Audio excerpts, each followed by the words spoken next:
Tatawagin na po natin ngayon lahat ng mga tatay, makamarami kayo. Tumayo na lang kayo sa may aisles para sa special blessing para sa inyo. Taharap at saka sa mga aisles na para madali ako makapunta.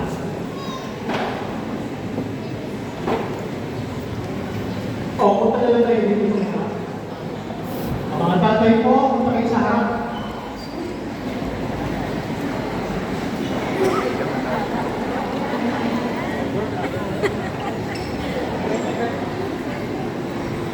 Yan, okay.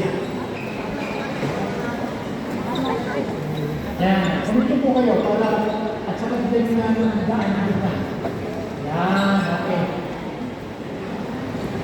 Mga kapatid, bilang pagtutugay sa ating mga tatay, ipapanalangin po namin sila ng paiging. Panginoon, niluluto po namin sa inyo ngayon ang lahat ng mga tatay na nandito ngayon. Tatay na masipag, tatay na mayroong problema sa kanilang puso, at tatay na nagpupunagin para sa kapanganahan ng kanilang pamilya. Mga tatay, tulungan naman kayo ng Panginoon sa lahat ng iyong pagsubok at pasigdahin kayo sa kanyang biyaya. Amen. Makatagpo naman kayo sa kanyang kasiyahan sa kabila ng kahirapan at gantimpalaan kayo sa inyong paglaban sa masama at paggawa ng mabuti. Amen. Amen. Naway gawin na kayo kasangkapan at ang kasiyahan sa iyong pamilya, hanap buhay at pamayanan. Amen. At nawa ingatan kayo, ingatan kayo lagi ng Panginoon, kaya kayo sa lahat ng masama at sa kapahamakan. Amen.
Palakpakan po natin ang mga tatay. Happy Father's Day po. Hindi na sa kami bumalik. Dami oh, matatay. Mga nanay.